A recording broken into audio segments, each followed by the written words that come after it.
Planet Finance Business School, High-Tech City, Hyderabad. BCom, BBA, PGDM, MBA. Call 900 నమస్తే, welcome to Telugu popular TV. నేను సౌజన్య. So Bengal elections జరిగే phase 1, మరి phase 2 కూడా జరిగేటువంటి అవకాశాలు ఫ్యూ డేస్లోనే ఉన్నాయి. మరి ఈ ఫేజ్ 1 ఎఫెక్ట్ ఏదైతే ఉందో అది ఫేజ్ 2 పైన పడేటువంటి అవకాశం ఉందా? అసలు ఈ ఎలక్షన్స్లో దీదీ పరిస్థితి ఏంటి? ఫ్రస్ట్రేటెడ్గా ఉన్నటువంటి దీదీ ఏం రిజల్ట్స్ తర్వాత అసలు ఏమవుతారు? అండ్ బీజేపీ వైపు కూడా మొగ్గు చూపుతున్నారు బెంగాల్ ప్రజలు అని చెప్పిన వార్తలు ఎంతవరకు వాస్తవం? మరి ఇలాంటి పలు అంశాలకు సంబంధించి వారి విశ్లేషణని, వారి అభిప్రాయాన్ని మనతో పంచుకోవడానికి ఈరోజు మనతో పాటు ఉన్నారు పొలిటికల్ అనలిస్ట్ పవన్ శ్రీ హర్ష గారు ఉన్నారు. వారితో మాట్లాడదాం. నమస్తే అండి. నమస్తే అండి.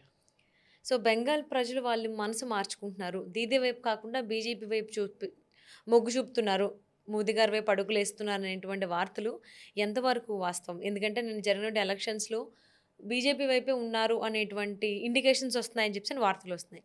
దీని గురించి మీరు ఏమంటారు? అంటే ఎవరి వైపు వెళ్తున్నారు అనే కంటే ముందర మనం నిన్న జరిగిన ఓటింగ్ పర్సంటేజ్ గురించి మాట్లాడాలి. ఓకే. సుమారు 93%, 93% ఓటింగ్ పర్సంటేజ్ అయింది. నిజానికి 93% ఓటింగ్ పర్సంటేజ్ ఏదైతే జరిగిందో అది మమతా బెనర్జీకి ఒక రకంగా సెట్ బ్యాక్.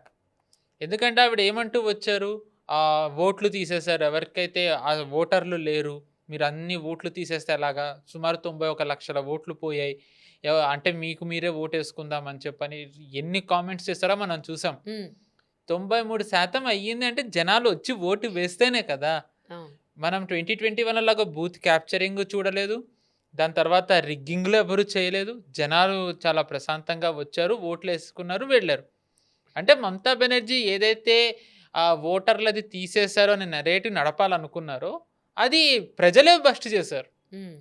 అంటే మమతా బెనర్జీకి వ్యతిరేకంగా వెళ్ళి ప్రజలు బస్ట్ చేశారు అంటే మరి ప్రజలు ఓటు మమతా బెనర్జీకి వ్యతిరేకంగా వేసినట్టేనా అంటే అవకాశం ఉంది. ఇప్పుడు 152 సీట్లకు గాను మొన్న పోలింగ్ జరిగింది. ఇందులో నా అంచనా ప్రకారం సుమారు 90 నుంచి 120 స్థానాల మధ్యలో బీజేపీకి వచ్చే అవకాశం ఉంది. ఇంకా చెప్పాలంటే 100 నుంచి 120. ఓకే. ఎందుకంటే బీజేపీ క్యాంపెయినింగ్ ఈసారి అంత బాగా జరిగింది. రెండో విషయం ఏంటంటే జనాలకి మమతా బెనర్జీ ఉండకూడదు అనే ఒక సంకల్పం వాళ్ళు ఏదైతే తీసుకున్నారో అది ఈసారి కనిపించింది. దానికి ఒక మెయిన్ కారణం ఏంటి అంటే మామూలుగా బెంగాల్లో ఎవరికి ఓటేస్తున్నాం అనేది చెప్పరు. అంటే జనాలు బయటకు వచ్చి, ఎందుకంటే మమతా బెనర్జీ కార్యకర్తలు ఏం చేస్తారో వాళ్ళకి తెలుసు. కానీ ఈసారి వాళ్ళు బయటకు వచ్చి చెప్తున్నారు మాకు దీదీ వద్దు అని. దీదీ వద్దు అని చెప్పి వాళ్ళు చెప్తున్నారు. సో దీన్ని బట్టి అక్కడ గాలి ఎటు వీస్తుందో మనకు అర్థమవుతుంది. అండ్ నెక్స్ట్ బీజేపీకి స్టార్ క్యాంపెయినర్ రాహుల్ గాంధీ గారిది కాంట్రిబ్యూషన్ కూడా నిన్న చాలా కీలకంగా మారింది. Okay.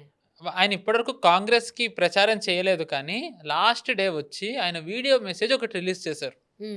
Mamata Banerjee polarising politics చేయకుండా ఉండుంటే బీజేపీ ఎదిగుండేది కాదు, ఈరోజు ఈ స్థితికి వచ్చి ఉండేది కాదు అని. సో ఆయన ఇండైరెక్ట్గా మమతా బెనర్జీని అంటూ బీజేపీని ఈ స్థితికి వచ్చి ఉండేది కాదు అన్నారు. అంటే ఆయన గాలి బీజేపీకి ఉన్నట్టుగా చెప్పకనే చెప్పారు. దాని తర్వాత వెస్ట్ బెంగాల్లో కాంగ్రెస్ ఫేస్ అధీర్ రంజన్ చౌదరి, ఈయన 1419లో కాంగ్రెస్కి ఫ్లోర్ లీడర్గా ఉండేవారు. లోక్సభలో ముర్షిదాబాద్ అనుకుంటే ఆయన ఆ నియోజకవర్గం నుంచి గెలిచారు ఎంపీగా.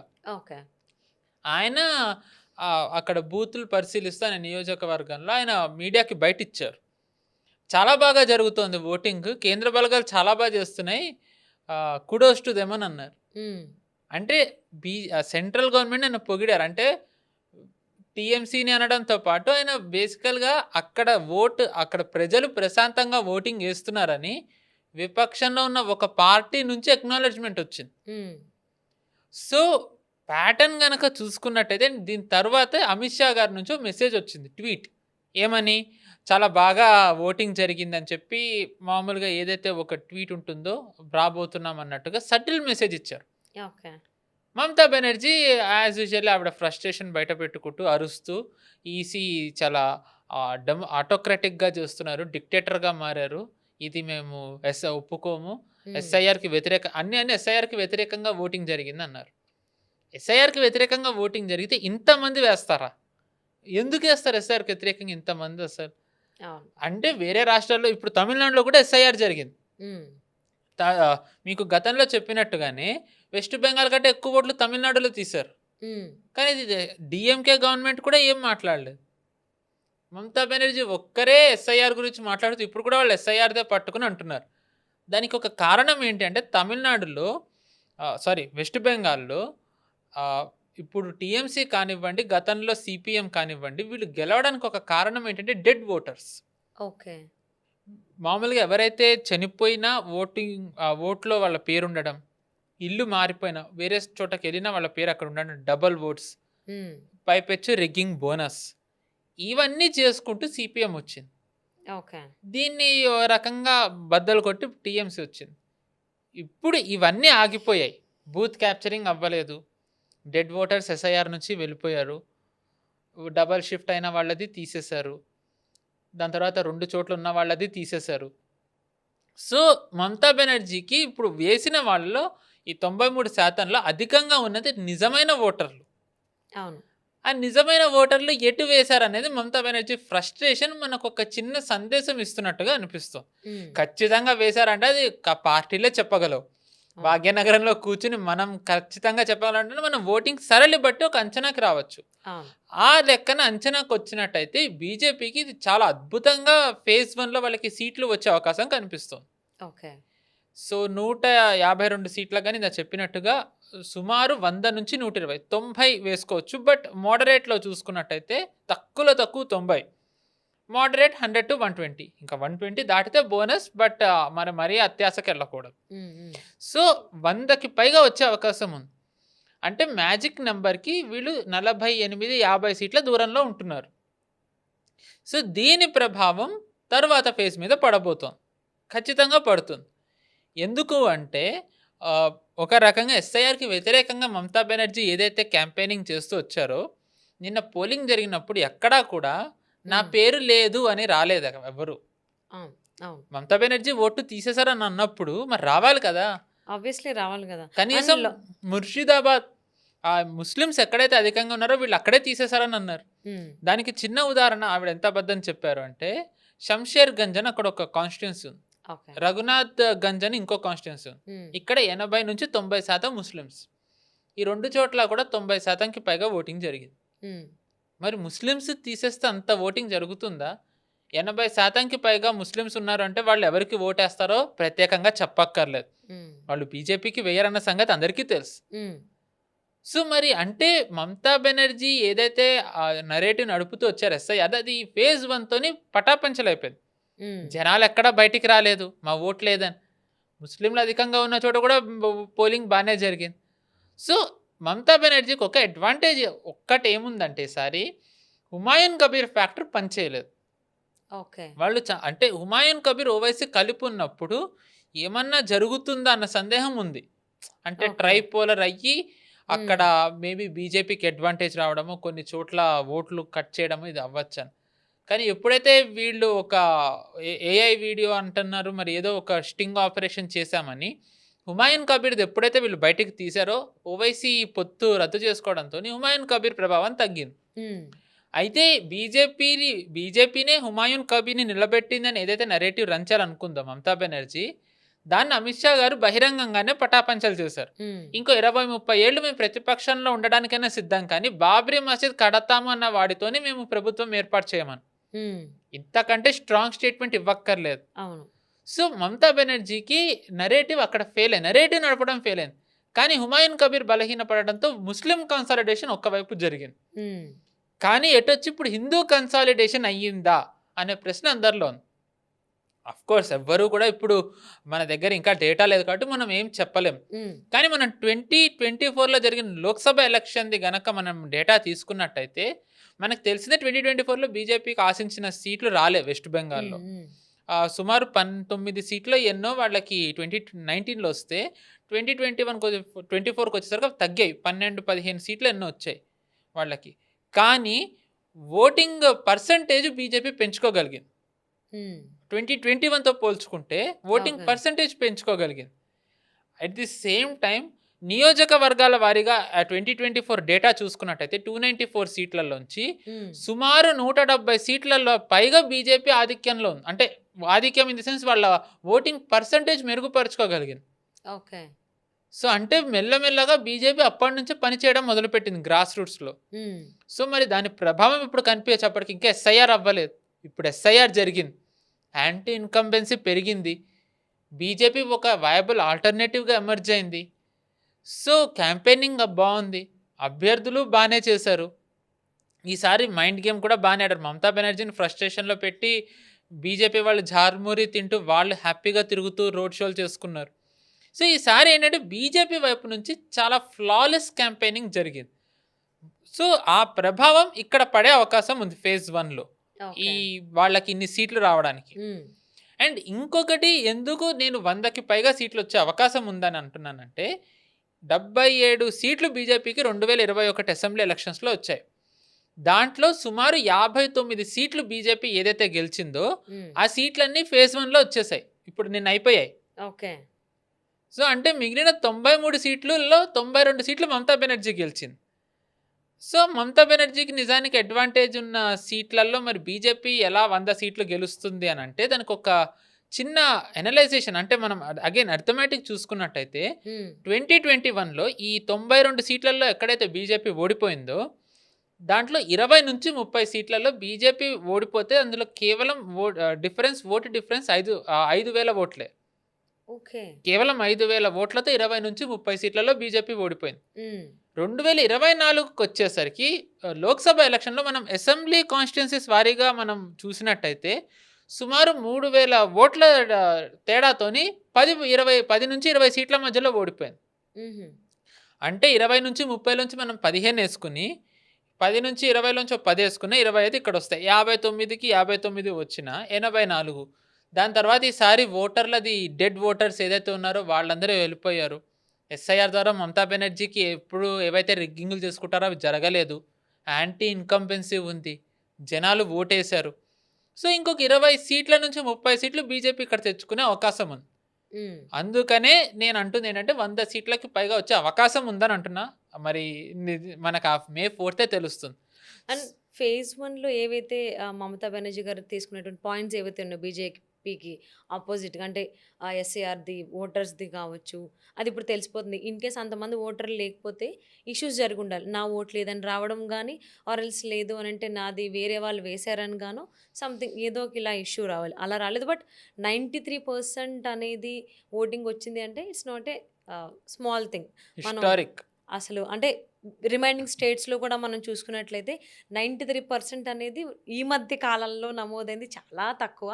సో వెస్ట్ బెంగాల్లో జరిగింది ఏంటంటే ఒక పాజిటివ్గా చూసుకుంటే అది బీజేపీకి, అంటే కేంద్రంలో ఉన్నటువంటి పార్టీకే మొగ్గు చూపారు, అది రియల్ అనేటువంటిది ఒక వస్తుంది స్ట్రాటజీ. సో ఇప్పుడు ఈ ఫేజ్ 1 ఏదైతే జరిగిందో ఎలక్షన్స్ నెక్స్ట్ ఇంకొక 10 డేస్లో 5 డేస్లో జరగబోతుంది ఇంకొకటి ఫేజ్ 2. సో దాని మీద ఏమైనా ఎఫెక్ట్ పడేటువంటి అవకాశం ఉందా? ఖచ్చితంగా పడుతుంది దాని మీద ఎఫెక్ట్. అండ్ ఆ ఇంపాక్ట్ పడుతుందని మమతా బెనర్జీ గారి క్యాంపెయినింగ్లోనే మనం చూస్తాం. ఆవిడ ఫ్రస్ట్రేషన్తో చేసే వ్యాఖ్యలు మళ్ళీ ఇంకొక కాన్ఫిడెన్స్ ఇస్తాయి ఓటర్లకు. ఇప్పుడు ఫేజ్ 1లో నేను ఏదైతే చెప్తున్నానో ఓటర్లు బయటకు వచ్చి ఓటు వేశారు అని, వాళ్ళకి ఆ నమ్మకం ఏదైతే కేంద్ర బలగాలు ఎలక్షన్ కమిషన్ కల్పించగలిగాయో ఈ బలం, ఈ నమ్మకం ఇంకా ఎక్కువ అవుతుంది ఫేజ్ 2లో. ఓకే.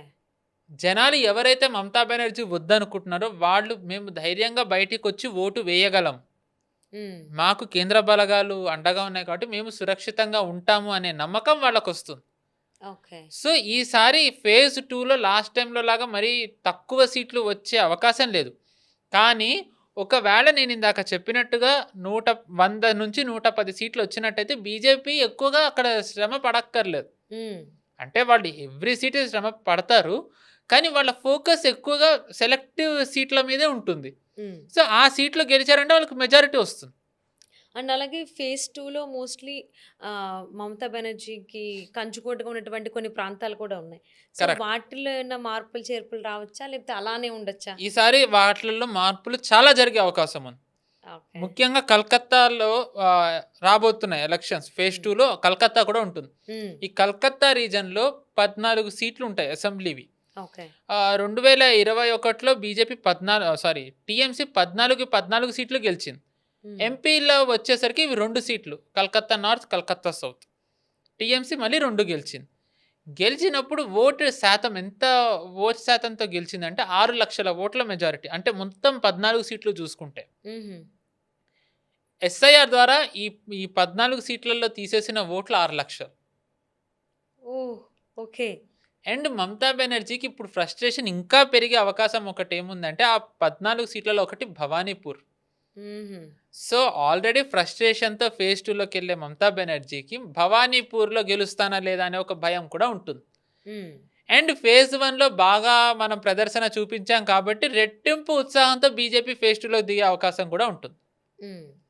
సో, ఆన్ కౌంట్రరీ మనం బాగా ప్రదర్శన చేయలే కాబట్టి ఒకవేళ నిజమైనట్టయితే అల్లర్లు జరిగే అవకాశం ఇంకా ఉధృతంగా అయ్యే అవకాశం ఉంటుంది. ఫేజ్ 2లో. ఫేజ్ 2లో ఎందుకంటే ప్రదర్శన ఆశించిన స్థాయిలో రాలేదు. హ్మ్. బీజేపీకి వచ్చే అవకాశం ఉందంటే టీఎంసీ వాళ్ళు ఇంకెందుకు ఆగుతారు? హ్మ్. ఆల్రెడీ మనం కొన్ని చోట్ల చూసాం. అంటే చాలామంది ఏమంటారంటే అరే గొడవలు జరిగాయి కదా! బీజేపీ నేతల మీద వెంటపడ్డారు. వెంటపడి కొట్టారు. కొన్ని చోట్ల సీఆర్‌పీఎఫ్ వాళ్ళని కూడా కొట్టారు.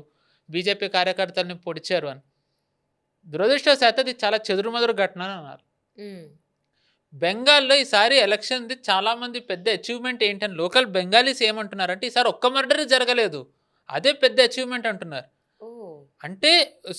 అంటే టీఎంసీ వచ్చినప్పటి నుంచి సిపిఎం ఈ 4, 5 దశాబ్దాల్లో ఎన్నికలు ఎప్పుడు జరిగినా అక్కడ హత్యలు సర్వసాధారణం. జనాలు దానికి అలవాటు పడిపోయారు. అంటే ఓకే. మీరు ఒక్కసారి ఒక బెంగాలీగా మిమ్మల్ని మీరు ఊహించుకుని, ఆ ప్రాంతంలో ఉంటున్న వాళ్ళగా ఊహించుకుని మీరిప్పుడు ఆలోచించండి. ఫేజ్ 2లో ఉన్న వాళ్ళకి అరే! ఈసారి మర్డర్ జరగకుండా ఎలక్షన్ అయిందా? ఇంత ప్రశాంతంగా అయిందా? సో, ఒకవేళ ఎవరికైతే మార్పు కావాలి అనుకుంటున్నారో వాళ్ళకొక ధైర్యంగా బయటకొచ్చి ఓటు వేసే అవకాశం ఉంటుంది. హ్మ్.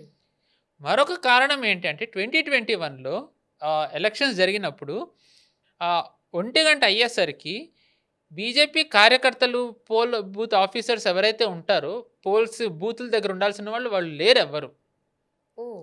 టీఎంసీ వాళ్ళు తరిమేశారు. కొంతమందిని చంపేశారు. కొంతమందిని కొట్టి హాస్పిటలైజ్ చేశారు. కొంతమందిని భయపెట్టి గెంటేశారు. అందుకనే ఈసారి పోలింగ్ బూతుల దగ్గర పోలీసులు ఉండరు. కేంద్ర బలగాలు మాత్రమే ఉంటాయని చెప్పి అనడానికి కారణం ఈసారి అదే. ఓకే. అండ్ అదీ కాకుండా ఈసారి అమిత్ షా గారు బెంగాల్‌లోనే ఉన్నారు. హ్మ్. ఆయన నిన్న వాళ్ళది ఏదైతే వాళ్ళ వార్ రూమ్ ఉందో ఆయన అక్కడ వెళ్లి ఆయన మానిటర్ చేశారు మొత్తం. హుహు. ఆయన 27th, 29th వరకు అక్కడే ఉంటానంటున్నారు. ఓకే. సో, అంటే కార్యకర్తలకు కూడా ఈసారి ఒక ధైర్యం వస్తుంది. హ్మ్. హ్మ్. 2021 తర్వాత బీజేపీది ఒక పెద్ద సెట్ బ్యాక్ ఏమైందంటే అక్కడ మాకు అవసరం ఉన్నప్పుడు, మాకు మీ సాయం కావాల్సొచ్చినప్పుడు మీరు లేరు. బీజేపీ మాతోని లేదు, కేంద్ర ప్రభుత్వం లేదు అనేది అక్కడ ఓటర్లకి, పార్టీకి వచ్చిన ఒక పెద్ద కంప్లెయింట్. హ్మ్. కానీ ఈసారి సాక్షాత్తు హోమ్ మినిస్టర్ అక్కడ ఉన్నారు. అవును. ఈసీ పగడ్బందీగా చర్యలు చేపట్టింది. దాని తర్వాత టీఎంసీ ఏవైతే అట్రాసిటీస్ ఉంటాయో వాటన్నిటిని క్లిప్ చేసేసారు. అండ్ వాళ్ళు చాలా స్ట్రాటజిక్‌గా 2021 ఎలక్షన్ అప్పుడు ఎవరెవరి మీద అయితే కేసులు నమోదయ్యాయో వైలెన్స్‌వి వాళ్ళలో చాలా మందిని ఈసారి అరెస్ట్ చేసేసారు. హుహు. సో, గొడవలు జరిగేది ఎక్కడెక్కడైతే స్కోప్ ఉందో వాటిని చాలా మటుకు తగ్గించడంలో ఎలక్షన్ కమిషన్ సక్సెస్ అయింది. హ్మ్. సో, ఈ ప్రభావం సెకండ్ ఫేజ్ మీద పడుతుంది. బీజేపీ ఉత్సాహంతో పోటీ చేయొచ్చు. అంటే ఇంకా దాని తర్వాత మమతా బెనర్జీ ఫ్రస్ట్రేషన్‌తో తప్పులు చేయొచ్చు. జనాలకు ఒక నమ్మకం కలగచ్చు. ప్రొవైడెడ్ బీజేపీ ఇక్కడ చూపించిందన్న గ్రౌండ్ రిపోర్ట్ నిజమైతే అండ్ జనాలు అక్కడ వైలెన్స్ జరగకుండా ఉంటే, జనాలు బయటికి వచ్చి బీజేపీకి వేస్తే, బీజేపీకి మెజారిటీ నెంబర్ దాటే అవకాశం ఈసారి పుష్కలంగా ఉంది. సొంతంగానే బీజేపీ ఈసారి ఇక్కడ ప్రభుత్వం ఏర్పాటు చేసే అవకాశం ఉంది. అండ్ ఈసారి ఇక్కడ ట్రైపోలర్, మల్టీపోలర్ కాంటెస్టులు లేవు. హ్మ్. కేవలం బీజేపీ వర్సెస్ టీఎంసీ అంతే. అయితే బీజేపీ లేకపోతే టీఎంసీ. వేరే వాళ్ళు ఓట్లు కట్టర్ కానివ్వండి ఏవీ లేవు. ఓవైసీ ప్రభావం ఉండదు. హుమాయూన్ కబీర్ ప్రభావం అంతకంటే ఉండదు. ఓకే. అలాగే మోస్ట్‌లీ చాలా సంవత్సరాల నుంచి కూడా వెస్ట్ బెంగాల్ అంటే మమతా బెనర్జీదే. ఇంకా ఆవిడ తప్ప ఇంకెవరు రారు. ఆవిడ రానివ్వదు అనేటువంటి స్టేట్మెంట్ చాలా సంవత్సరాల నుంచి విన్నాం. బట్ అది ఇప్పుడు చేంజ్ అయింది. ఇప్పుడు జరుగుతున్నటువంటి ఎలక్షన్స్‌లో. అంటే ఇంత మార్పు తీసుకురావడానికి బీజేపీ క్యాంపెయిన్స్‌లో కావచ్చు, అసలు ఎలక్షన్స్ బేస్ చేసుకొని అసలు ఏం చేసింది? అంటే వెస్ట్ బెంగాల్ పీపుల్ మైండ్ సెట్‌ని చేంజ్ చేయడానికి క్యాంపెయిన్ హైలైట్స్ ఏంటంటారు బీజేపీకి సంబంధించి? నిజంగా నాకు తెలిసి ఈ మధ్య కాలంలో బీజేపీది అద్భుతమైన క్యాంపెయినింగ్ అంటే బెంగాల్ అనే అన్నారు. హ్మ్. అంటే ముగ్గురు ముఖ్యమంత్రులను దింపారు. హ్మ్. ఈ ఇద్దరు అధికారులు అక్కడ ఆల్రెడీ ఉన్నారు. మనం ఈ ఐదుగురు గురించి గనక మనం మాట్లాడుకుంటే బీజేపీ ఎంత వ్యూహాత్మకంగా వెళ్ళింది మనకి తెలిసిపోతుంది. మీరు ఓటర్లది ఎలాగ బీజేపీ మార్చగలిగిందని అడిగారు కదా! దానికి ఈ ముగ్గురు ముఖ్యమంత్రులే ఉదాహరణ. ఎలా? మామూలుగా మమతా టీఎంసీ వాళ్ళు ఎప్పుడు ఏమంటారు? దేశంలో ఉన్న ఒకే ఒక్క మహిళా ముఖ్యమంత్రి ఎవరు? మమతా హ్మ్. బెనర్జీ. హ్మ్.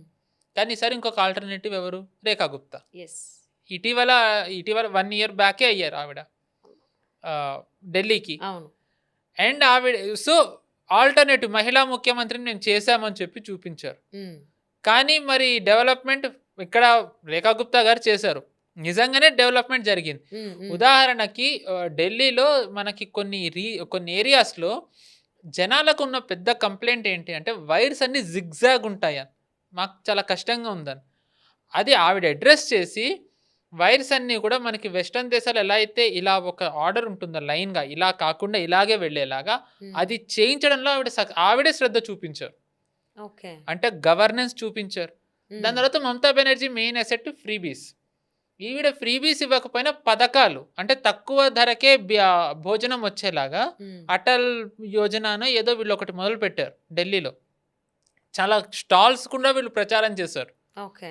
సో, అంటే దానికి చాలా మంచి పేరే వచ్చింది. అంటే మహిళా ముఖ్యమంత్రి అనే ఆల్టర్‌నేటివ్ మేము తెచ్చామని బీజేపీ చూపించింది. గవర్నెన్స్ మమతా బెనర్జీ కంటే బాగా చేయగలమని చెప్పి ఈవిడ చేసిన పని ద్వారా చూపించారు. ఈవిడ మమతా బెనర్జీ ఫ్రీబీస్ ఇస్తే మేము కూడా పథకాలు, ఉచిత పథకాలు కాదు కానీ తక్కువ ధరకి మీకందరికీ ఉపయోగపడే పథకాలు మేము తెచ్చామని చెప్పి రేఖా గుప్తా గారి ద్వారా చూపించారు. హ్మ్. నెక్స్ట్ యోగి ఆదిత్యనాథ్ గారు. మామూలుగా యోగి ఆదిత్యనాథ్ గారు అంటే అందరికీ ఆయనది హవా ఆయన తెలిసిందే. గురించి అసలు చెప్పాల్సిన పని కానీ లేదు. ఈసారి యోగి ఆదిత్యనాథ్ గారిని చాలా భిన్నంగా వాడుకున్నారు బీజేపీ. ఓకే. ఓకే. ఎందుకంటే బెంగాల్ ఇప్పుడు ఏ పరిస్థితిలో ఉందో హ్మ్. ఇంచుమించు యోగి ఆదిత్యనాథ్ గారు ముఖ్యమంత్రి అవ్వక ముందర ఉత్తరప్రదేశ్ కూడా అలాంటి పరిస్థితిలోనే ఉంది. హ్మ్.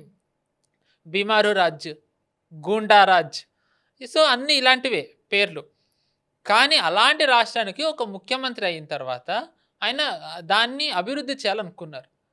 అభివృద్ధి చేయాలంటే ఏం చేయాలి? First law and order set అవ్వాలి. హ్మ్. లా అండ్ ఆర్డర్ ఎందుకు సెట్ అవ్వాలి? ఎందుకు అంటే ఇక్కడ రౌడీలు ఉండడం వల్ల మహిళలు భద్రతగా వాళ్ళకి లేదు. వాళ్ళకి భద్రత లేదు. అండ్ ఇక్కడ లా అండ్ ఆర్డర్ సేఫ్ లేకపోవడం వల్ల ఇక్కడికి పెట్టుబడులు, వ్యాపారాలు రావట్లేదు. హ్మ్. దానివల్ల ఇక్కడ నిరుద్యోగం పెరిగింది. ఇక్కడి నుంచి వలస వెళ్ళిపోతున్నారు. సో, లా అండ్ ఆర్డర్ ఒక్కటి సెట్ చేసినట్టయితే మనకి చాలా సెట్ అవుతాయి అనుకున్నారు. Okay. Law and order set చేశారు. మహిళలు ఎంత భద్రతగా అక్కడ భావిస్తున్నారో మనకు తెలిసిందే. దాని ద్వారా పెట్టుబడులొచ్చాయి. పెట్టుబడులు రావడం ద్వారా ఉద్యోగాలొచ్చాయి. తమిళనాడులో అక్కడ కూడా ఉన్న ఉత్తరప్రదేశ్ వాసులు ఇప్పుడు తిరిగి ఉత్తరప్రదేశ్ వెళ్ళిపోయారు. సో, రివర్స్ మైగ్రేషన్ చేయగలిగారు. ఆయన లా అండ్ ఆర్డర్ గురించి మనం ప్రత్యేకంగా చెప్పుకోక్కర్లేదు. సో, ఏవైతే వెస్ట్ బెంగాల్‌కి మమతా బెనర్జీ పాలనలో ఏవైతే మైనస్‌లున్నాయో మైగ్రేషన్, హ్మ్. Unemployment, law and order failure, పెట్టుబడులు రాకపోవడం, మహిళలు సురక్షితంగా లేకపోవడం వీటన్నిటిది కూడా మేము ఒక రాష్ట్రంలో సెట్ చేశాం. హ్మ్. ఆ ముఖ్యమంత్రి పేరే యోగి ఆదిత్యనాథ్. సో, మేమొస్తే మేము ఇలాంటి పాలన కూడా మేము తేగలమని చెప్పి ఆయన ద్వారా చూపించారు. హ్మ్. Last but not least Himanta Biswa Sharma గారు. హ్మ్. ఆయన 33% ముస్లింలు ఉన్న రాష్ట్రానికి ఆయన ముఖ్యమంత్రి. ఓకే. ఆల్మోస్ట్ అది ఒక రాష్ట్రం పరంగా చూసుకుంటే నాకు తెలిసి భారతదేశంలో అంతమంది ముస్లిం ఓటర్లు ఏ రాష్ట్రంలోనూ లేరు. హ్మ్. ఆర్ టాప్ 3లో ఉంటుంది అస్సాం. ఓకే. అలాంటి రాష్ట్రంలో ముస్లింల వీటోని బ్రేక్ చేసి బీజేపీ అధికారంలోకి వచ్చింది. హ్మ్. వచ్చిన తర్వాత హిమంత బిశ్వ శర్మ గారు ధైర్యంగా అన్నారు, నాకు మియా ముస్లిం ఓట్లు లేకుండానే నేను గెలుస్తాను అని. 21లో గెలిచారు. 26లో గెలుస్తారనేది ఉంది ఒక అంచనా. హ్మ్. హ్మ్. విచ్ హ్మ్. Looks true. అండ్ దాని తర్వాత అస్సాం లాంటి వెనకబడ్డ రాష్ట్రంలో సెమీ కండక్టర్ ఇండస్ట్రీ తెప్పించగలిగారు. హ్మ్. ఈరోజు దేశంలో సెమీ కండక్టర్ ఉన్న ప్లాంట్స్ ఉన్న అతి కొద్ది రాష్ట్రాల్లో అస్సాం ఒకటి. అందులో టాటా పెట్టింది. ఆఫ్ కోర్స్ టాటాకి ఇప్పుడు మంచి పేరు లేదు, బట్ స్టిల్ టాటా లాంటి ఒక సంస్థ పెట్టింది సెమీ కండక్టర్ది. సో ఆల్మోస్ట్ ఇప్పుడు బెంగాల్ని పట్టి పీడిస్తున్న ఒక అంశం ఏంటి, ఇల్లీగల్ ఇన్ఫిల్ట్రేటర్స్. సో మేము వస్తే ఇల్లీగల్ ఇన్ఫిల్ట్రేటర్స్ మీద చర్యలు తీసుకుని అస్సాంలో ఎలా అయితే ఇండస్ట్రీస్ తెప్పించగలిగామో మేము అలాగే తెప్పిస్తాం. సో అంటే ముగ్గురు ముఖ్యమంత్రుల ద్వారా బెంగాల్కి ఏవేవైతే మైనస్లు ఉన్నాయో వాటి ఆన్సర్స్ ఈ రాష్ట్రాల్లో మేము చూపించామని చెప్పి ముగ్గురు ముఖ్యమంత్రుల ద్వారా బీజేపీ క్యాంపెయినింగ్ చేయగలిగింది. దాని తర్వాత పార్టీ మేనేజ్మెంట్, అక్కడ మామూలుగా ఒక బీజేపీ ప్రతి రాష్ట్రానికి కూడా ఒక ఇన్ఛార్జ్ని పెడుతుంది, అంటే అధ్యక్షుడు కాకుండా వేరే రాష్ట్రం వాళ్ళు ఉంటారు. ఈసారి అలా నియమించిన ఆయన పేరు సునీల్ బన్సల్. ఈయన పేరు చాలా మందికి తెలీదు, కానీ బీజేపీ ఒక రాష్ట్రం గెలవాలి అంటే ఖచ్చితంగా ఈయన ఉంటారు అక్కడ. దీనికి ప్రత్యక్ష ఉదాహరణ ఏంటి అంటే 2014లో బీజేపీ ఎంపీ సీట్లు గెలవడం. అందరూ షా గారి పేరు చెప్తారు, కానీ ఆయన వెనక ఉన్న బాడీ బ్రెయిన్ ఎవరు అంటే ఈయన. 2017లో ఉత్తరప్రదేశ్లో బీజేపీ ఎలాంటి భారీ మెజారిటీతో గెలిచిందో మనకు తెలిసిందే. దానికి కారణం వెనక సునీల్ బన్సల్ గారే. మొట్టమొదటిసారి ఒడిస్సాలో 25 ఏళ్ల నవీన్ పట్నాయక్ ప్రభుత్వాన్ని ఓడించి బీజేపీ వచ్చింది కిందటేడాది 24లో. అప్పుడు దానికి ఇన్ఛార్జ్గా ఉన్నది సునీల్ బన్సల్ గారే. సో అంటే అసలు ఐదర్ మనం చాలా ఏళ్ళు అయిపోయింది ఒక రాష్ట్రంలో వచ్చి, లేకపోతే ఒక కొత్త రాష్ట్రం మనకి రావాలి అంటే పార్టీని సంస్థాగతంగా బలోపేతం చేయాలంటే వీళ్ళు పెట్టే ఒక నేతల్లో ఒకరు సునీల్ బన్సల్ గారు. సో ఆయనను నియమించారు. సో ఆయన దాన్ని బట్టే పార్టీని మొత్తం ఆయన డిజైన్ చేస్తున్నారు. సో బీజేపీ ఒక రకంగా గ్రౌండ్ లెవెల్లో స్ట్రెంగ్తెన్ చేయడంలో సక్సెస్ అయ్యారు. ఖచ్చితంగా 294 సీట్స్లో అవ్వలేదు, దాన్ని కూడా మనం ముందర మాట్లాడుకుందాం, అయినా కానీ ఎలా బీజేపీ రాగలుగుతుంది అని. బట్ ఎంత గెలిచేంత సీట్లు ఎన్ని కావాలో అన్నిట్లలో పార్టీని బలోపేతం చేయడం, కార్యకర్తల్ని పెంచడం, పన్నా ప్రముఖుని నియమించడం, అభ్యర్థులని వెతకడం, నేతలని వెతకడం, ఇలా పార్టీని బలోపేతం చేసి ఒక వయబుల్ ఆల్టర్నేటివ్గా బీజేపీని ఎమర్జ్ చేయడంలో ఆయన చాలా కీలక పాత్ర పోషించారు. And last but not least, ఇంత జరిగినా సరే ఎలక్షన్ క్యాంపెయినింగ్కి ఒక ఇన్ఛార్జ్ని బీజేపీ పెడుతుంది, భూపేంద్ర యాదవ్. సో ఈయన ఇంకొక బ్రెయిన్ అమిత్ షా గారికి. ఒక రాష్ట్రం గెలవాలి అంటే ఇన్ఛార్జ్గా ఈయన్ని కూడా పెడతారు, ఎలక్షన్ ఇన్ఛార్జ్. మీకు ఇప్పటివరకు చెప్పింది స్టేట్ పార్టీ ఇన్ఛార్జ్, వాళ్ళు 4 years 5 years ఉంటారు, కానీ ఎలక్షన్ ఇన్ఛార్జ్ అనే వాళ్ళు ఎలక్షన్ ముందర వస్తారు బీజేపీ. అలా పెట్టిన ఆయన పేరు భూపేంద్ర యాదవ్. మొన్న మహారాష్ట్రకి ఈయనే, 23లో మధ్యప్రదేశ్కి ఈయనే, ఉత్తరప్రదేశ్కి ఒకసారి ఈయనే. సో అంటే ఈయన కూడా ఇంకో సునీల్ బన్సల్ గారి టైప్. అంటే ఈసారి వాళ్ళ బెస్ట్ ఆఫ్ ద బెస్ట్ అందరినీ కూడా వెస్ట్ బెంగాల్లో దింపేసింది బీజేపీ. దాని పర్యవసానమే మనం ఇప్పుడు చూసిన positive environment. And Bhupendra Yadav గారు ఒక రకంగా ఏంటంటే వీళ్ళిద్దరూ తెర వెనక ఉండి పనిచేస్తారు, అంటే వీళ్ళు ముందరికి రావడానికి ఇష్టపడరు, మాట్లాడడానికి. సో అది బీజేపీకి సార్ అడ్వాంటేజ్. ఎందుకు అంటే 2021లో ఇలాగే ఎవరినైతే ఇన్ఛార్జ్గా పెట్టారో మధ్యప్రదేశ్ నుంచి వచ్చిన ఆయన కైలాష్ విజయవర్గీయ లూజ్ టాక్ చాలా చేశారు, వివాదాస్పదమైన వ్యాఖ్యలు చాలా చేశారు. అందులో ఒకటేంటంటే గెలిస్తే నేనెందుకు బెంగాల్ ముఖ్యమంత్రిని కాకూడదు అని. మమతా బెనర్జీ అది పట్టేసుకున్నారు. మధ్యప్రదేశ్ నుంచి వచ్చిన వాడిని వీళ్ళు ఇక్కడ ముఖ్యమంత్రి చేస్తానంటున్నారు అని లోకల్ వర్సెస్ నాన్ లోకల్ది యాంప్లిఫై చేయడంలో వాడు సక్సెస్ అయ్యారు. ఈసారి అసలు భూపేంద్ర యాదవ్ గారు తెర ముందరకు వచ్చిన దాఖలాలే లేవు. సో దాంతో మమతా బెనర్జీకి ఎక్కడా కూడా లోకల్ వర్సెస్ నాన్ లోకల్ అనే అవకాశం రావట్లేదు, ఆ పాయింట్ రాలేదు. క్యాంపెయినింగ్కి ఆబ్వియస్లీ యోగి ఆదిత్య వీళ్ళు ఇప్పుడు ఆవిడ కేజ్రీవాల్ని పిలిచారు, అలాగే వీళ్ళు ఆల్రెడీ వీళ్ళకి రాష్ట్రాలకు ముఖ్యమంత్రులు ఉన్నారు కాబట్టి వాళ్ళే వస్తున్నారు. So local versus non local తెచ్చే అవకాశం రావట్లేదు ఈసారి. సో ఇలా వ్యూహాత్మకంగా బీజేపీ వాళ్ళ క్యాంపెయినర్ల ద్వారా, వాళ్ళ ఇన్ఛార్జీల ద్వారా చాలా స్ట్రాటజిక్గా ఈసారి వాళ్ళు క్యాంపెయినింగ్ చేశారు. మరో ముఖ్యమైనది ఏంటంటే లోకల్ వర్సెస్ నాన్ లోకల్లో మమతా బెనర్జీ చాలా, అంటే ఇది చాలా చైల్డిష్గా ఇమ్మెచ్యూర్గా అనిపించచ్చు, కానీ అక్కడ ఎలక్షన్స్లో చాలా కీలక పాత్ర పోషించింది. ఏంటి అంటే బీజేపీ వస్తే మిమ్మల్ని ఫిష్ తిననివ్వదు అని. బెంగాలీస్కి fish staple food, irrespective of వాళ్ళు బ్రాహ్మిన్ అవ్వనివ్వండి, వెనకపడ్డ వాళ్ళు ఏదన్నా అవ్వనివ్వండి, వాళ్ళు ఫిష్ తింటారు. బీజేపీకి ఫిషరీ దాంట్లో పని చేసేవాళ్ళు కానివ్వండి, లేకపోతే ఆ సామాజిక వర్గం వాళ్ళు బీజేపీ వైపు ఉన్నారు. ఐ థింక్ లాస్ట్ టైం వాళ్ళు ఓటు కూడా వేశారు కొంత. సో వాళ్ళని దూరం చేద్దాము అనే ఒక ఆలోచనతో మమతా బెనర్జీ గారు ఈ ఫిష్ తినకూడదు అనేది అన్నారు. దాంతో ఏంటి అర్బన్ వాళ్ళకు కూడా ఒక రకంగా అరే ఏంది ఇలా అంటున్నారని చెప్పనే ఛాన్స్ ఉంది. దీన్ని బీజేపీ సింపుల్గా ఏం కౌంటర్ చేసింది అంటే ప్రతి ఒక్క నేత ఫిష్ తింటూ కనిపించారు. నాగాలాండ్లో వాళ్ళకు ఒక మంత్రి ఉన్నారు, ఆయన సోషల్ మీడియాలో చాలా పాపులర్ జాతీయ స్థాయిలో, తెమ్జిన్ ఇమ్నాలాంగ్. ఆయన ఫిష్ తింటూ కనిపించారు. Former union minister Himachal Pradesh MP Anurag Thakur గారు, ఆయన ఫిష్ తింటూ కనిపించారు. సో దాంతో అంటే సటిల్ మెసేజ్ల ద్వారా వాళ్ళు మమతా బెనర్జీ ఇవన్నీ కూడా వాళ్ళు బస్ట్ చేయడం మొదలుపెట్టారు. దాంతో మమతా బెనర్జీకి ఫ్రస్ట్రేషన్ పెరిగిపోతూ వెళ్తుంది ఇంకా. సో ఆ టైంలోనే ఆవిడ ఇంకెక్కువ అవకాశాలు ఇస్తూ వచ్చారు బీజేపీకి. సో ఇప్పుడు ఎలక్షన్స్ అయినప్పుడు ఎవరైనా కానీ విన్ అవ్వాలనే కోరుకుంటారు. సో వెస్ట్ బెంగాల్ ఎంతనో ఇప్పుడు అదే రోజు జరిగినటువంటి తమిళనాడు ఎలక్షన్స్ కూడా అంతే ఇంపార్టెంట్. సో ఇక్కడ బీజేపీ అంటే మొత్తం ఫోకస్ అంతా వెస్ట్ బెంగాల్ మీదే ఉందా లేదా తమిళనాడు మీద కూడా పెట్టారంటారా? అసలు ఏంటి? బీజేపీ ప్రతి రాష్ట్రం మీద పెడుతుందండి. వాళ్ళ కేరళలో ఇప్పుడు రామని తెలిసిన కేరళలో ఎలా ప్రచారం చేశారో మనం చూసాం. సో బీజేపీ ఖచ్చితంగా తమిళనాడు మీద ఎంత దృష్టి పెట్టాలో అంతే పెట్టారు. జనాలకి బీజేపీ బెంగాల్ మీద దృష్టి ఎక్కువ పెట్టింది అనుకుంటున్నారు, కానీ వాళ్ళు ప్రతి రాష్ట్రాన్ని వాళ్ళు ఒక ఛాలెంజ్ గానే తీసుకుంటారు. అంటే ఎందుకంటే ఎక్కడెక్కడైతే ఇప్పుడు వరకు రాని బీజేపీ వచ్చిందో దానికి ఎవరు కారకులో వాళ్ళందరూ వెస్ట్ బెంగాల్ దగ్గరే ఉన్నారు, కానీ తమిళనాడు వైపు లేరు. కానీ అమిత్ షా గారే ఉన్నారు కదండి. ఇంకా షా ఉండగా ఇంకా వేరే వాళ్ళు అవసరమా? టు బి ఆనెస్ట్, మరి ఇది డప్పా కొట్టడం కాదు, కానీ షా ఉండగా ఇంకా వేరే, అమిత్ షా గారు మొత్తం నడిపారండి అక్కడ. He was the man, muscle, everything. షాకి మించిన బీజేపీ స్ట్రాటజిస్ట్ ఎవరున్నారండి అసలు? అండ్ మీకు ఇంకా బెంగాల్ ఇంకొకటి చెప్పి విల్ గో టు తమిళనాడు అండి. సో ఇంకొక మెయిన్ రీజన్ నేను బెంగాల్లో బీజేపీ రావడానికి ఒక కారణం ఏంటి, ఎందుకు నాకు అనిపిస్తుంది అంటే, నాకు ఒక రకంగా త్రిపుర ఇంకా 2014 ఉత్తరప్రదేశ్ నాకు కనిపిస్తున్నాయి. ఎందుకు అంటే 2014లో ఎవ్వరూ కూడా బీజేపీ అధికారంలోకి వస్తుందని అనుకోలేదు, ఉత్తరప్రదేశ్లో అంత భారీ మెజారిటీతో వస్తుంది అనుకోలేదు.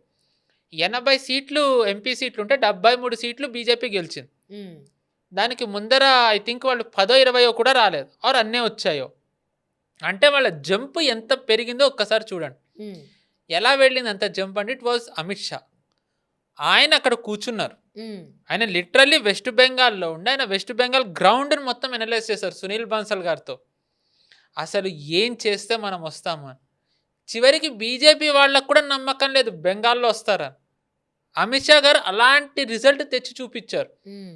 చాలామంది 240 సీట్స్ వచ్చిందని చెప్పి 2024లో బీజేపీ వాళ్ళు చాలామంది బాధపడ్డారు, ఏడ్చారు. అది బీజేపీ 2014లో బీజేపీ వాళ్ళు కూడా 200 సీట్స్ వస్తాయని బీజేపీ వాళ్ళే నమ్మలేదు. బీజేపీ వాళ్ళకు కూడా నమ్మకం లేదు 2014లో బీజేపీ 200 దాటుతుందని. బట్ అంటే బార్ ఎంత హై 2 ఎలక్షన్స్లో సెట్ అయిందంటే 240 సీట్స్ వచ్చి కూడా చాలామంది ఏడ్చారు. అండ్ కొంతమంది 99 వచ్చి కూడా డాన్స్ చేయడం చూసాం మనం. వాళ్ళకి తత్వం బోధపడేసరికి వాళ్ళ కొంత ఆలస్యమైంది. సో అంటే బార్ అంతా హై సెట్ చేశారు. సో అదే అమిత్ షా గారి స్ట్రాటజీ. నేను మీకు చెప్పొచ్చేది ఏంటంటే 80 అసలు లేని చోట 73 సీట్స్ తెప్పించారు అమిత్ షా గారు ఉండి. సో అలాంటి రిజల్టే నాకు బెంగాల్లో కనిపిస్తుంది. ఎందుకంటే బెంగాల్ ఆయన తిష్ట వేసుకు కూర్చున్నారు, ఆయన కథలను అనేసారు, ఆయన చెప్పారు, ఓటర్లకి నమ్మకం కలిగించారు నేను ఇక్కడే ఉంటాను అని. సాక్షాత్తు హోమ్ మినిస్టరే ఉంటే ఇంకా వాళ్ళకి భయపడాల్సి, హోమ్ మినిస్టర్ ఉన్నా కానీ గొడవలు జరిగితే ఆయనకే అవమానం. సో అంటే ఏంటంటే నరేటివ్, ఆయన ఛాలెంజ్ విసిరారు. సో ఆయన ఛాలెంజ్ విసిరి ఆయన జనాలకి నమ్మకం కలిగించారు. సో అది ఒక రకంగా. బట్ ఇంత జరిగినా నేను ఇప్పటికైనా బీజేపీకి 294 సీట్స్లో సంస్థాగతంగా బలం లేదు. సో మరి బీజేపీ ఇంకా గెలుస్తుందని నేను ఎలా అంటున్నాను అంటే అవకాశం ఉంది. అట్లీస్ట్ నాకు త్రిపుర ఇందాక మీకు ఉదాహరణ అన్న, 2013లో త్రిపురలో బీజేపీకి 0 సీట్స్, ఒక్క సీటు గెలవలే. 2018లో జరిగాయి, అంటే 5 ఏళ్ల తర్వాత జరిగిన ఎన్నికల్లో బీజేపీ కంప్లీట్ మెజారిటీ స్వీప్ చేసేసింది. 17 ఏళ్ల సిపిఎం గవర్నమెంట్ని కూలగొట్టి వచ్చారు. దానికి ఒక కారణం ఏంటి అంటే కేవలం సిపిఎం మీద జనాలకు ఏదైతే వ్యతిరేకత ఉందో దానికి మేము ఆల్టర్నేటివ్ అని చెప్పి వీళ్ళు చూపించడంతో బలం లేని చోట కూడా జనాలే బీజేపీని గెలిపించారు. సో బీజేపీ చాలా చోట్ల ఏమీ చేయలేదు, జనాలే చేశారు. సో ఇప్పుడు ఒక రకంగా అదే జరిగే అవకాశం ఉంది. బీజేపీ బలంగా లేని చోట కూడా వాళ్ళు వచ్చినా మనం ఆశ్చర్యపోక్కర్లేదు.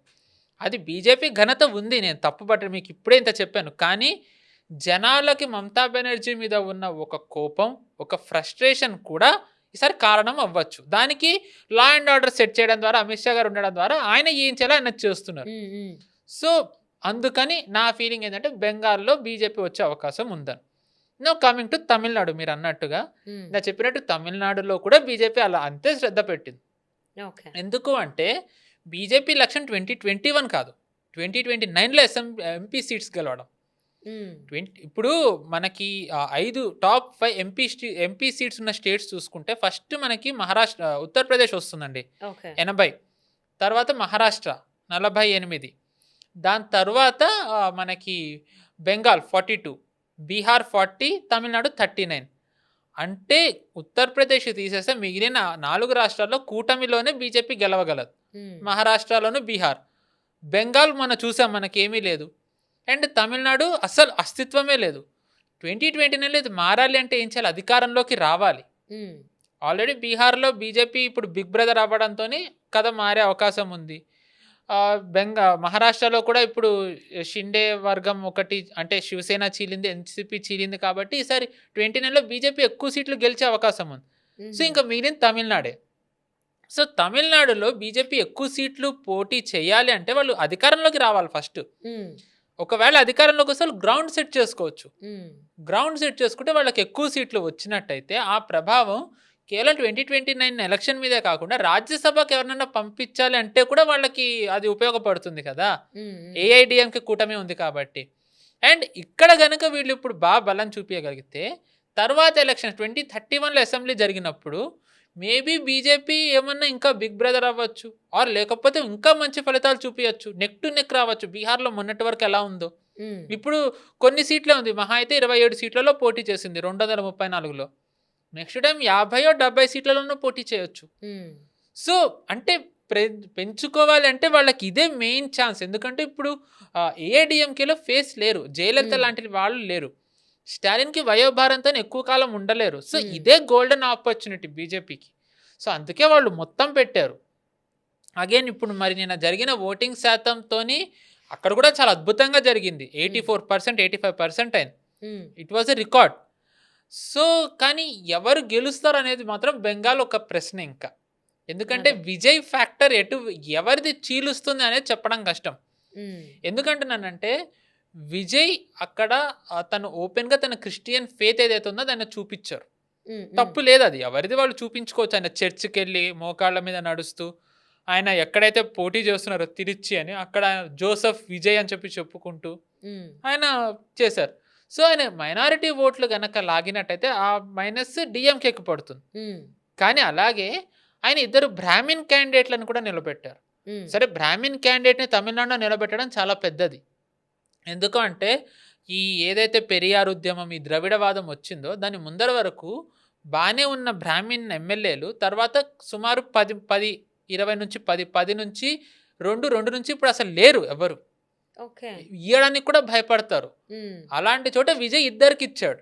సో ఇలాగ ఇచ్చినట్టయితే కనుక అగ్రవర్ణాలు వాళ్ళు ఎవరైతే ఉన్నారో వాళ్ళు కొంచెం మరి విజయవాది నమ్ముతారా నమ్మరా అనేది మనకి తెలియదు ఇంకా. బట్ వాళ్ళని తన వైపు ఆకర్షించుకునేందుకు విజయ్ ఇదొకటి పాచిక వేశారు.